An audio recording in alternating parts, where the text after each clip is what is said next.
லா தஹ்சன் இன்னல்லாஹு மஅனா. ஏன்? நாம் வாழ்வில் சந்திக்கக்கூடிய பிரச்சனைகளை விட, நோயை விட, சிரமங்களை விட, கஷ்டங்களை விட, தவிப்புகளை விட, தனிமையை விட, இவற்றை விடவெல்லாம் அந்த இறைவன் பெரியவன். அல்லாஹு அக்பர் அழைக்கிறோமா இல்லையா? அந்த இறைவன் பெரியவன். எனக்கு வரக்கூடிய இந்த நோயை விட அல்லாஹு அக்பர், அவனுக்கு இது எளிது நீக்குவது. எனக்கு வரக்கூடிய இழப்புகள், நஷ்டங்கள், இதை விட இறைவன் பெரியவன், அவனுக்கு எளிது இதை நீக்குவது. இறைவன் என்னோடு இருக்கிறான் எல்லா நிலையிலும், எல்லா சோதனைகளிலும், எல்லா பிரச்சனைகளிலும்.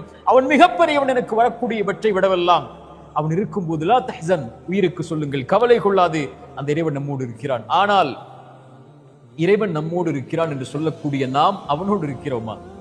அங்குதான் பிரச்சனை இருக்கிறது. அங்குதான் விடுதலை அடையக்கூடிய கேள்வி இருக்கிறது. இறைவனோடு நாம் இல்லாமல் ஒருபோதும் இறைவன் நம்மோடு இருக்க மாட்டான். யார் இறைவனின் நினைவை விட்டு தூரமாகி வாழ்கிறார்களோ, இறைமறை சொல்கிறது, அவர்களுக்கு நெருக்கடியான வாழ்வு இருக்கும். சோதனைகள், பிரச்சனைகள், கவலைகள், ஏன் வாழ்க்கை என்ற புலம்பல்கள் எல்லாம் இருக்கும். இறைவனை விட்டு தூரமாகி வாழ்ந்தால், இறைவனை மறந்து வாழ்ந்தால், இறைவனுடைய நினைவில்லாமல் வாழ்ந்தால், யார் இறைவனோடு தன்னை ஆக்கிக் கொள்கிறார்களோ, இறைத்தூதர் சொன்னார்கள், ஒரு அடியான் இறைவனை எப்படி எண்ணுகிறானோ அப்படித்தான் அவன் இருக்கிறான்.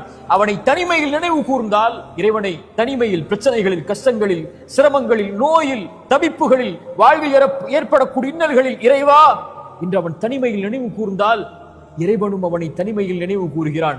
எவ்வளவு தூரம் அவனை விட்டு கடந்து சென்றிருந்தாலும், இறைவா இதோ வருகிறேன் என்று அழைக்கக்கூடிய அழைப்பை கேட்டு இறைவன் அவனோடு இருக்கிறான். இறைத்தூதர் சொன்னார்கள், இந்த பூமியில் நாம் பிரச்சனைகளை சுமந்து வாழ்ந்து கொண்டிருக்கிறோம். இந்த பிரச்சனை நீங்குவதற்கும் நமக்கும் உள்ள இடைவெளி எவ்வளவு தெரியுமா? இந்த நெற்றிக்கும் இந்த பூமிக்கும் இடையில் தான். சிரமங்களால், தவிப்புகளால் நிற்க முடியவில்லை என்றால், சோதனைகளால், நெற்றியை உங்கள் இறைவனுக்கு முன்னால் அந்த பூமியில் சாய்த்து விடுங்கள்.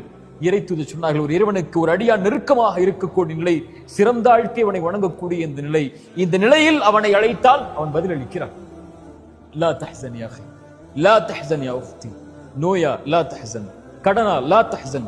உயிரிழப்புகளா? லா தஹ்சன். அல்லது உறவுகளுடைய பிரிவா? லா தஹ்சன். கடனா? நஷ்டமா? வியாபாரத்தில், செல்வத்தில் சோதனையா? செல்வ இழப்புகளா? வசதியில் சோதனையா? அல்லது குடும்ப உறவுகளால் சோதனையா? உலகமே உங்களை கைவிடுகிறதா? லா தஹ்சன். இறைவனுடைய வார்த்தை அது. இன்னல்லாஹு மஅனா. அந்த இறைவன் நம்மோடு இருக்கிறார்.